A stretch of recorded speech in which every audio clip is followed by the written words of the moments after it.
If we just become a little bit busy in life, especially talking to our kids and talking to our partner, which we miss out sometimes, small things. I don't want to get into very big things, small things.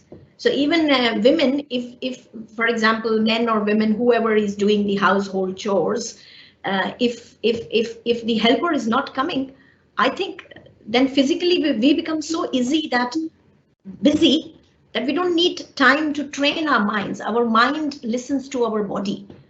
It happens. I feel that way. What is the definition of physical fitness? Physical fitness does not mean that we need to be Six packs, heavy duty sports. Just the day-to-day flexibility. I see many women complaining, we get tired, this is what is happening. Not even once they thought that they are aging, they are 47, they need to check their vitamin D. So these are small things that we need to, towards physical fitness. And as you said, if you're physical fit, the mind gets fit automatically. What is body? Body is a hard mass. It's made up of muscles. How your muscles will work, even if the instructions are coming, if there is no strength in the muscles to move, the mind can't tell you to run if the legs are not working. So I think they just complement each other. I just see there are two types of people. We all are not same. We all are different on energy levels. I'm more a physical kind of person, but there can be a person who is very calm and very good with its mental power. So he's not that physically active, but still calm. So I think it's person to person. Absolutely. Some are like full of energy, physical energy, and some people are full of mental energy. But then end of the day, the outcome should be that we are positive. So when we say pandemic fatigue, I'm sure it's mental rather than physical. Yeah. So how do we handle this mental fatigue? So different people, as Swamiji said, different people do it differently. Some people like to go for a marathon, just like just shed it away, doing a physical activity. Some like to watch TV, some like to just sit with their family and discuss. So I would say, because we all are facing this, and it's like an unprecedented situation, or what we call is that God's act. So I think the best thing is, in this case, is that people will just learn to fit into this environment. Whatever happens, we say blame it or COVID-19. This happened because of COVID. It's not like that. Maybe, see, it's now more than almost 8 months that the COVID is in place. Absolutely. The children are growing. So 8 months, sometimes a 15-year-old teenager, when they become 16, they suddenly change. So nothing to do with COVID-19. It's just that their physical and mental evolution is continuously going on side by side of COVID-19. So maybe the mental health or the frustration is because of the age and not because of COVID-19. So we should not always say that because of COVID-19, this act is coming. Maybe the other factors are also there, and COVID-19 is just one of them. So COVID-19 is just one factor, and there are so many other factors affecting children at the same time. So maybe the situation at home, maybe the parents are getting frustrated, that's why the children are getting frustrated. So we need to find out that it's not just COVID-19, it's the other things which are impacting each other. It's like a interdependency kind of thing is happening here, where so many factors are affecting each other.